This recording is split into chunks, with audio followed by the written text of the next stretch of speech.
What's going on there, guys? Welcome back to another episode of the Craftavore Taste, and today we are digging into a beer from Trillium Brewing Company out of Boston, Massachusetts and Canton, Massachusetts.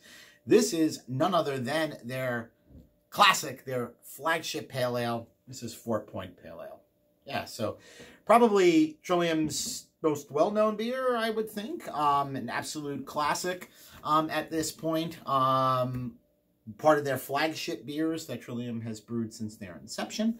I have drank a lot of this beer over the course of the last 4 to 5 years. But if you've been following the channel or if you follow me on Instagram, you'll know that I was up at Trillium a number of weeks ago and was able to pick up cans for the first time post their fermentation change. And so I just posted a review of Double Dry Hop Congress Street a number of weeks ago, maybe a week and a half, 2 weeks ago now at this point, maybe a little sooner. That beer was super similar to what I remember. There was just a bit more of a fullness on that beer than what I previously remembered from Double Dry Hop Congress Street. But it was pretty damn close, man. Like, I was pretty impressed in terms of just the incredible increase in scale that Trillium has gone through in terms of their expansion of the last 3 years. To have that beer many years ago and to have Double Dry Hop Congress Street and have it pretty much be what I remember was pretty impressive. In this case, let's see what happens with 4-Point Pale Ale. Much more simpler kind of beer here. Just standard kind of quote-unquote from a Trillium perspective, sessionable beer, right? At 6.6% ABV, but it's pretty much a simple pale ale. So let's go ahead and pop a top on this guy, take a look at the appearance, get the aroma, taste it, and of course we're going to rate it, and we're going to see whether or not 4-Point 2019 version reminds me and is consistent of 4-Point of years ago when I first started going to Trillium back in early 2014. All right, so we're going to pour that guy straight into that hashtag proper Trillium fucking glassware, man. Beer always tastes better in proper glassware. All right, pop a top on that guy. Pour it straight into the glass. And then we'll take a look at the appearance, aroma, taste, and rate it. All right, that guy set up. All right, so how does that beer look? Well, it is full-on New England style haze, right? So in that second iteration of New England IPAs, right, led mostly by Trillium and Treehouse, they essentially invented that, you know, super full-on haze kind of look. And so it looks like a Trillium beer. There's not much more I can say. The one thing that I will say a little bit just straight out of the gate here is that it's a medium to medium darkish kind of gold color. I always remember, and it might just be me misremembering it, but I remember 4-Point as being a bit more bright in a glass, a bit more kind of medium light gold to almost borderline kind of, I don't want to say full-on straw yellow, but I do remember it being a bit lighter than kind of what's showing on here, and I don't know how it's going to end up looking on camera, if that's going to lighten it up or anything like that, or perhaps maybe even a little darker, I don't know. But it does appear to be a little bit darker. Head retention is kind of, it's dissipating a bit, and it's kind of breaking down a little bit, where now basically the head is just kind of like full of these like huge, like big, like frothy bubbles. The beer doesn't appear to kind of have a creaminess to it. Which is also something that I kind of remember from 4-Point a little bit. But yeah, I mean, looks good, man. Let's go ahead and get ourselves an aroma. Let's put that on my nose.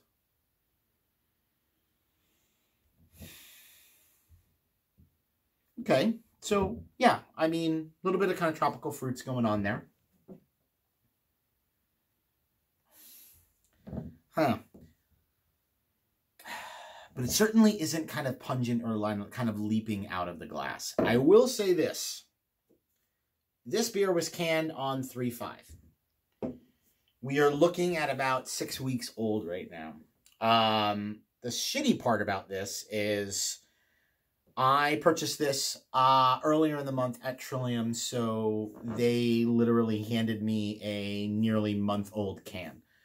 Which is perfectly fine when, like, you're out in distribution and things like that. Like, I don't really know how cool that is, though, when you're at the source. A lot of the other cans that I picked up were like can 325, 327. You know, this kind of stuff was still kind of hanging around. So that might have a little bit to do with just what I'm perceiving to be a bit of underwhelmingness from the nose. Yeah, I get some tropical fruits. There is kind of just a note of like, I don't know, like distant muddled tropical fruits to some degree. It smells just okay. All right, so let's go ahead and give her a taste. Cheers.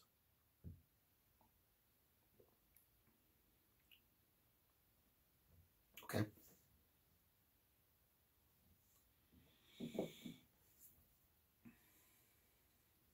Okay.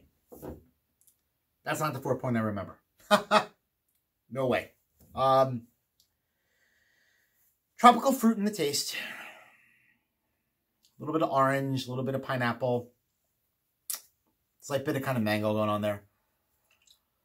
There's a, man, I want to be able to kind of talk about this in the right possible way or describe it in the right possible way. It feels like it's mass-produced. It tastes like it's mass-produced. It tastes like a recipe that, in its current form, can't handle the scale in which they are brewing it at. And what I mean by that is they're obviously producing the living hell out of this freaking beer now across their multiple locations. The increase in scale has risen so dramatically over the course of the last number of years that you would just assume that for some beers, things are going to fall off.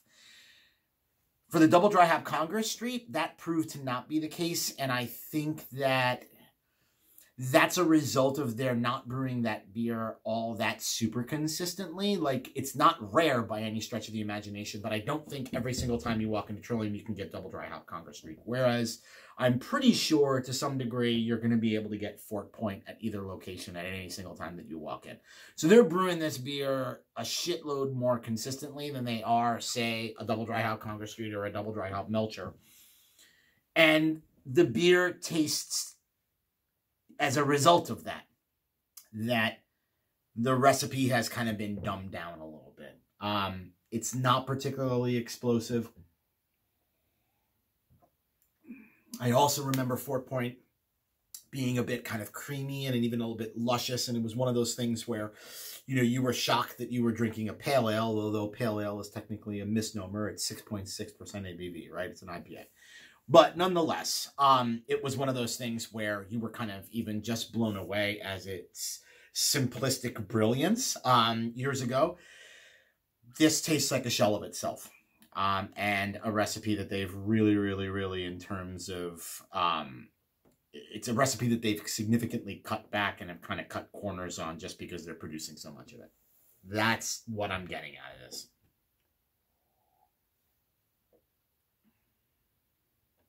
Yeah. At the end of the day, still a tasty beer. There's nothing wrong about that. That's just kind of your, I don't know, at this point, kind of middle to average haze. There's nothing special about that. There's nothing that calls that out as, hey, that's a Trillium beer. That's a beer that I simply don't remember from years ago, even though it has the 4-point name on it. All right. So, unfortunately, yeah, that's the case. So, let's go ahead and give her a rating, man. So, Trillium's 4-point Pale Ale, 6.6%. ABV Pale Ale.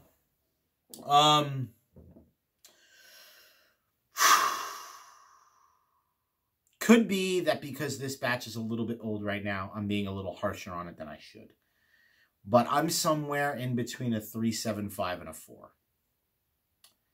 I think I'm going to be kind right now and just kind of meet it in the middle because, like I've said many times on this channel, Trillium is probably my favorite brewery of the last 4 to 5 years. So I don't want to be, you know, harsh for the sake of being harsh. So I'm going to meet in the middle right now, and maybe perhaps if I can get my hands on maybe a fresher can, it might be a bit more of a different experience and I could come back and do a re-review. But for now, I'm going to give this beer 3.85 caps. All right, that'll do it for this episode, guys. Hope you join me again for another episode where I drink, I review, I rate, and then I repeat. Cheers.